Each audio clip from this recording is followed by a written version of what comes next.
पार्वती मैया विराजमान है, भोले बाबा से जिद कर रही हैं, भागवत जी की कथा को सुनना है, अमर कथा को सुनना है।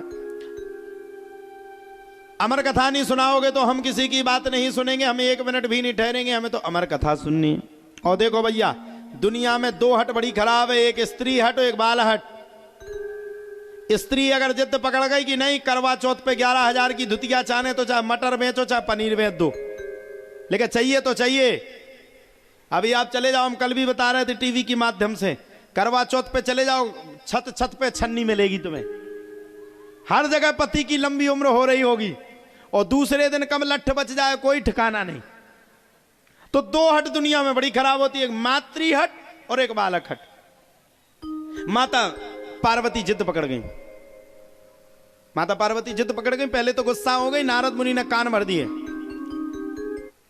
माता से नारद मुनि ने कह दिया कि मैया ये जो भोले बाबा हैं ये आपके साथ सही नहीं कर रहे, ये गलत कर रहे हैं। अच्छा, माताओं से ये कह दे कि आपका पति आपके साथ सही नहीं कर रहा, गलत कर रहा, तो फिर वहीं ठुकी पंचायत। अच्छा, 24 घंटे दिमाग पे शक तो रहता ही है, सद धज के कहां जा रहे हैं। आदमी को तो जब से ब्याह होता है तब से ही समझ लो कि बिल्कुल निगरानी में रह जाता है। अच्छा, आप लोगों ने देखा जब किसी की बारात जाती है तो दूल्हा कितना सत्ता दे तेरे का फेसियल मेसियल लिपस्टिक विपस्टिक सब लगा करके जाएगा, आज मेरे यार की शादी है। और आप सबको ये पता, जो उस कार्यक्रम में नचता है, जो लड़के नचते हैं वो गाना बजता है, ऐसा लगता है जैसे सारे संसार की शादी है, आज मेरे यार की शादी है। पता है वो नच के काकत, बेटा हम तो बधाई गए और तुम्हें वो गड़ पर हो जा, रुक जाओ महीना। जो दूल्हा बनता वो बड़ा खुश, उसके जान तो आधी दुनिया है। और जब ब्याह हो करके फ्री होते एक दो दिन तो बड़ा अच्छा लगता, हाथे माथे लगते। और जब श्रीमती जी जाने लगती अपने घर को, अच्छा सब बगजार रिश्तेदार आते सो चले गए, तो क्या करें, ब्याह हो तो सो हो गो, मजा लूट वे दुनिया है। जब मजा ही नहीं बचे को लूटेगा। जब श्रीमती जी कहती है सुनो तो जी, पति कहता बताओ थोड़ा, पति कहे क्या थोड़ा, पति कहेगा बताओ तो सही क्या, थोड़ा पैसा चाहिए था। अच्छा, पति ने पहले ही इतनी बातें फेंक दी फोन पे कि 2-4-10 वो मंगाएगी नहीं, वो तो कह देता ये यहाँ ये यहाँ ये यहाँ ये यहाँ ये, बहुत पैसा है अपने पास। कितना चाहिए, बोले 50,000।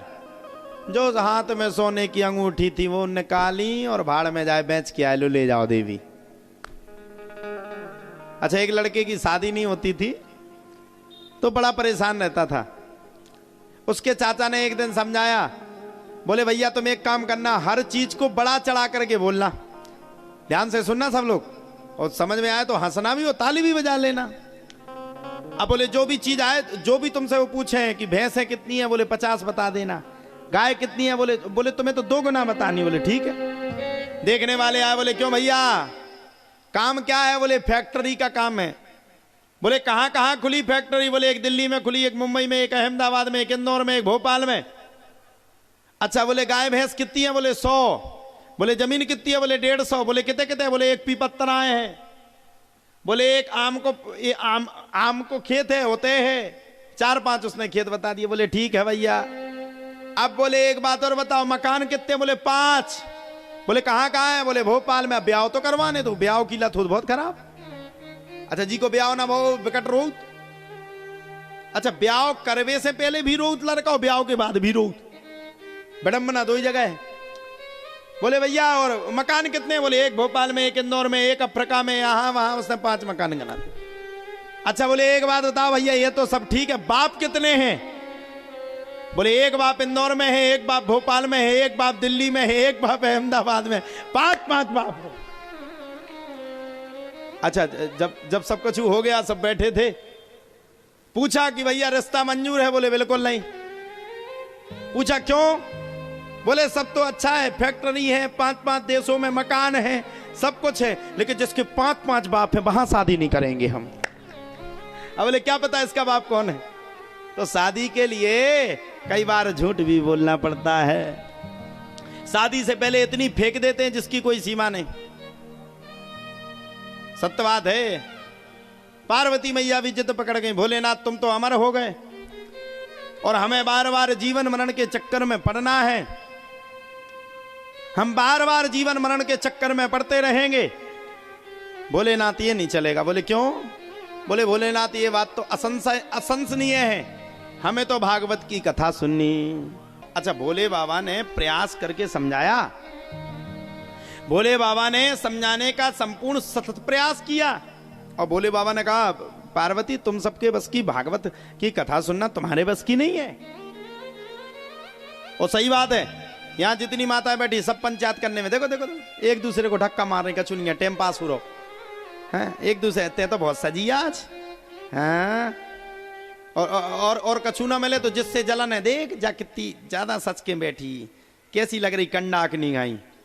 इसी में टाइम पास चलता है। माताओं को कथा सुनने में कम आनंद आता है और व्यथा सुनने में बड़ा आनंद आता है। भोले बाबा ने भी कहा देवी तुम्हारे बस की भागवत की कथा सुनना तो है नहीं, और तुम्हें मन लगा करके सुन नहीं पाना, चक्कर यहां है। अरे बोले स्वामी क्या बात करते हो, हम तो सुनेंगे, आप सुनाओ तो सही। बोले सुनोगी? बोले बिल्कुल क्लियर। बोले हाँ ठीक है। बोले बैठ जाओ। अच्छा, पहले भागवत की कथा को गुप्त सुनाया जाता था। अब पूछो गुप्त क्यों सुनाया जाता था? इसके पीछे क्या रहस्य है? पहले भागवत की कथा को इसलिए गुप्त सुनाया जाता था क्योंकि कोई राक्षस इस कथा को ना सुन ले। बताओ, राक्षस अगर सुन ले इस कथा को, अनायास भी धोखे से भी धोखे में सुन ले, अगर राक्षस धोखे से भी सुन ले तो वह अमर हो जाएगा।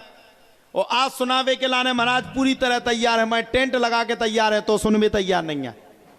पहले के जमाने में सुनने के लिए सब तैयार थे, सो सुनाते नहीं थे। और आज के जमाने में सुनाने के लिए तैयार है, सो सुनते नहीं हैं। मतलब कथा के लिए कितना बहाना है। और कोई फिल्म चल रही होती, नई फिल्म रिलीज होके आई होती मुंबई से, और ऐलान हो जाता पूरे क्षेत्र में कि नई फिल्म आई है सन्नी देओल की, और महाराज जी सबसे पहले उसको पर्दे पे मेंदवारा में दिखा रहे हैं। तो दार तो इतनी से धुबती चाहे ना धुबती, लेकिन फिल्म पूरी दिखती चाहे कछु हो जाती। सही बात है कि नहीं है? कथा होवे श्रोता सोवे, वक्ता मूड पचाए रे, होवे जहां कहीं स्वांग तमाशा, तन के न नींद सताए रे। कहीं स्वांग तमाशा हो रहा हो, कोई गायक आया हो, तमाशा चल रहा हो, फिर देखो आप फरमाश पे फरमाश, फलाने सिंह ढकाने सिंह, फलाने टुकड़ा ढकाने टुकड़ा, पैसा इतने उड़ जाए धुआंधार, और ये तैसो बोनी नहीं हो रही। हाँ बिल्कुल हकीकत बात, बिल्कुल प्रत्यक्ष बात, हम किसी मजाक पर नहीं, वेद की बात बता रहे। इतने मुश्किल से पैसा चढ़ रहे, जब चाचा जेब में से पैसा काढ़े जे तो चढ़ाऊ थे, तो हम जा सोच ले 500 तो मिलने हैं कम से कम। एक व्यर्थता की बात नहीं कह रहे, हम एक धन देने की बात नहीं कह रहे, हम आपको बहुत छोटे तरीके किससे समझा रहे। कोई गायन करने वाला आया, वो गायकी करके चला गया, तुमने लाखों उड़ा दिए, उसमें कोई फायदा तो मिला नहीं, टाइम पास हो गया, सबका चलेगा। और कोई वक्ता तुम्हें ज्ञान की बात दे रहा है, कोई तुम्हें ज्ञान की बात दे रहा है, उसके लिए 10 का भी चढ़ाओगे तो सोच समझ के, वो भी टेप लगाओ चढ़ा दे, चढ़ा तक कुन के तुम पतवा पाने की को आए। वो तो धन्य कहो आप ही बन गए शर्मा जी जजमान। जो बौनी तो हो जाती कम से कम। बौनी का मतलब ये नहीं है कि पैसा आ जाता है, पैसा का मतलब ये नहीं कि दक्षिणा आ जाती है।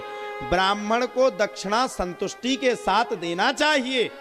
और सुनिए, मंदिर में धर्म कर्म करना ही चाहिए, क्योंकि लिखा है धर्म न दूसर सत्य समाना, आगम निगम पुराण बखाना। और सुनिए, पैसा का धर्म मत करिए, परहित सरस धर्म नहीं भाई, परहित से अच्छा कोई धर्म नहीं है। पर पीड़ा सम कछु नहीं अगमाए ही। और सुनिए, और ये भी कह रहे गोस्वामी तुलसीदास, ये भी कह रहे हरि अनंत हरि, क्या अनंत है? हरि अनंत हरि कथा अनंता। कुछ कोई चीज में आनंद नहीं है। हरि अनंत हरि कथा अनंता, कहीं सुनहि बहु विधि सब संता। इसलिए भगवान की कथा को सुनना चाहिए।